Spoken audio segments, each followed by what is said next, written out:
In the last video, we had set up our local system with the Python virtual environment, which contained langchain and Jupyter Lab, through which we'll be connecting to OpenAI LLMs. In this particular video, I'm going to show you what setup you need to do on OpenAI side to get everything working.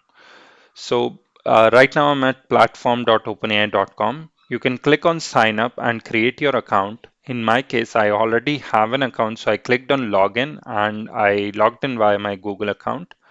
Then you go to settings.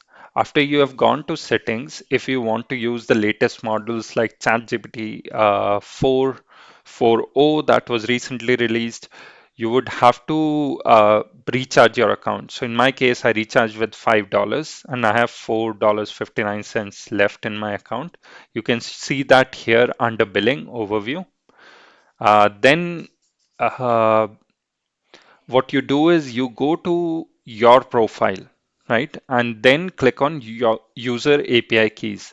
Now we'll be using user API keys for now. So what I've done is I've created a new secret key. A secret key can only be seen or copied when you are creating it, right? So when you create it, just copy it and keep it someplace safe in your local system.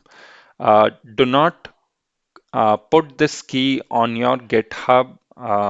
If you put it there, anyone can use your credits with which you have recharged if you have, and you won't have any control over it. So if your key gets leaked, the only thing that you can do is just delete that particular key and go ahead and create a new key. So that's all the setup that you need on OpenAI side. Just create a key and keep this key handy. I'll see you in the next video where we'll try and use this particular key and the setup that we have done in our local system to connect with OpenAI.